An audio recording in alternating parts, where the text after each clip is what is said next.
What is going on, everybody? It is Swamp Sack here, and welcome back to Album Reviews. I'm coming at you live in an undisclosed location, ready to give my thoughts and opinions on the new Ariana Grande album, Eternal Sunshine. Now, Ariana Grande is definitely a strange case for an artist, as she has a lot of talents in many different areas. She got her main starting point as becoming a child actress, and then smoothly transitioned into the culinary world, where she became a pastry enthusiast. I still think about that video. But anyway, that's neither here nor there. It's time to review an album. More specifically, it's time to start with track 1 of the album, which is the intro track. Mind-blowing, right? This thing was alright, I'm not really mad at it. Could more have been done to really open up the album into what it should have been? Yeah. Did I think it was the absolute worst thing I've ever heard? No. It was just kind of there. It reminded me kind of that one scene from Young Sheldon, where Missy asked Sheldon if he would miss her, and Sheldon said something about, comparing Missy to string beans on a plate, he'd eat them, but, he won't prefer them. That's kind of the same way I feel about this intro track. This thing is average as average.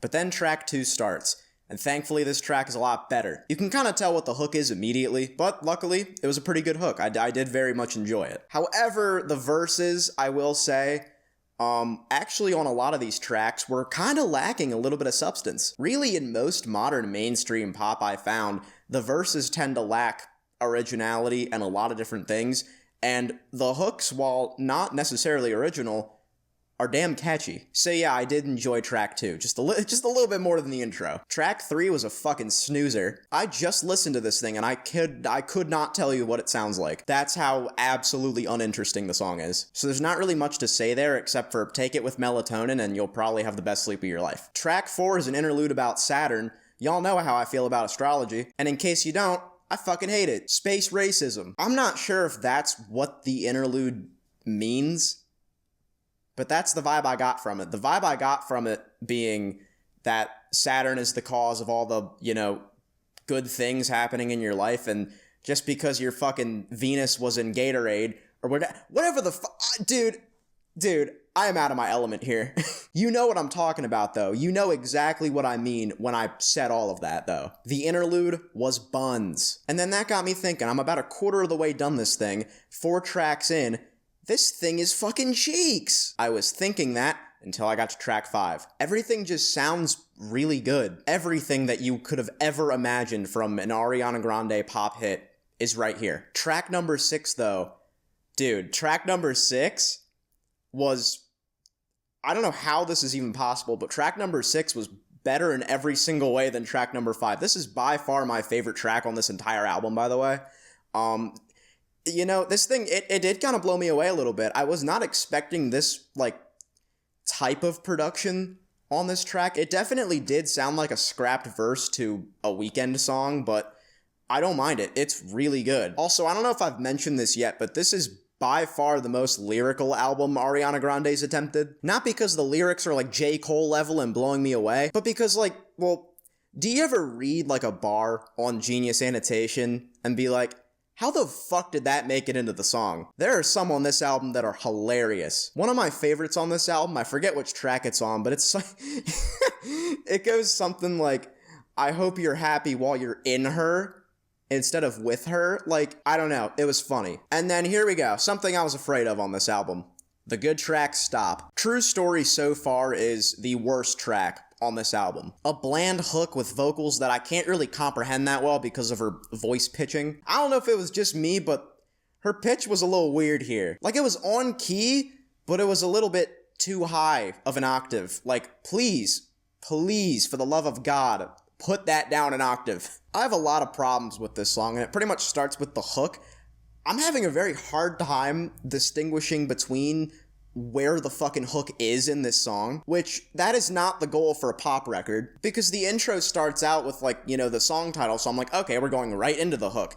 But then the whole gimme love part happens, and I'm stuck wondering, what is the hook? Which one do I have to praise, and which one do I have to say, this is bland? Because a hook can pass for having shitty lyrics. It's a fucking hook. It's supposed to be catchy. And then not only that, but pretty much half the songs on here have shitty verses, so this one probably had the shittiest of them all, so there's that. Track 8, titled This Boy Is Mine, is somehow almost worse. The hook is by far worse, but the verses are so mundane that it kind of makes up for the lackingness of the verses in True Story. It's so weird how that works sometimes. Also, for a lot of this album, Ariana Grande is pushing her vocal cords to the fucking limit. Do you remember when I said in the last track that her vocals could be shifted down like an octave or two? Dude, for this boy's mind, she needs to be scrapped off this fucking song. She is way too high-pitched. It hurts my ears. Like, it genuinely hurts my ears. Her voice sounds like nails on a fucking chalkboard, dude. Making me develop tinnitus over here at the ripe old age of 20. Yeah, I was not a fan of this one.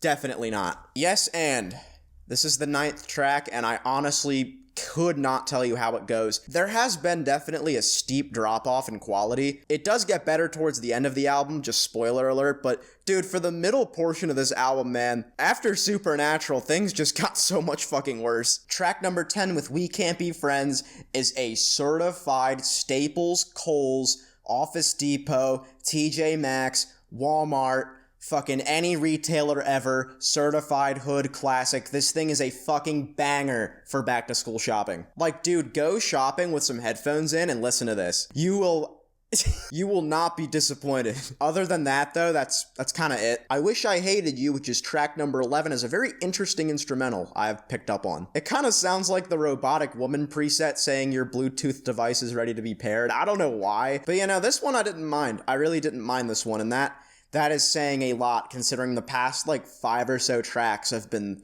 fucking mediocre to utter garbage, so it's got that going for it. Keeping with the new theme of interesting instrumental, track 12 does no different. The first part of the track kind of has these ambient psychedelic chords that I actually do enjoy. Definitely not what I was expecting from an Ariana Grande project, but I'll take it. Anything interesting is better than the past 6 tracks I've had to sit through. But no, this one was actually good. I think we're back to the good tracks now. And finally, track 13, Ordinary Things, featuring Nana.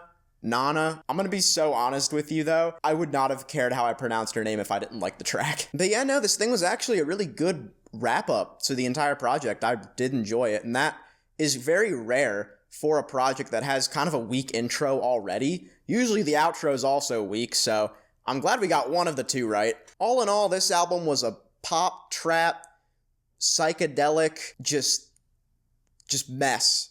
A hodgepodge, if you will. There were a lot of ideas on this thing, and some of them should have definitely been kept on the drawing board. There were some pretty good highs, there were some pretty low lows, but mostly it was just kind of mediocre. Which is such a shame because, dude, Positions was actually such a fire album, bro. There were so many bangers on that thing, man. And there are really only 2 or 3 songs on this thing that I would consider in that same category. So by comparing this to the rest of her discography, it is by far the weakest of the 6 projects she has put out. And I'll be looking forward to when in 2031 she drops another album about another person on Broadway that she cheated on. Yeah, we need to talk about this. SpongeBob on Broadway and Ariana Grande fucked. Not just held hands romantically or danced without leaving room for Jesus. They fucked. But now, in all seriousness, this album was without a doubt interesting. At least most of it was. With all the good and the bad and the mediocre,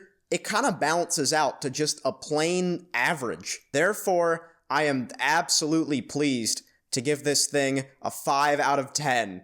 Thank you guys so much for watching. Let me know what albums you want to see next for me to review. I'd be definitely down to look at some of your suggestions, and I'll see you guys in the next one.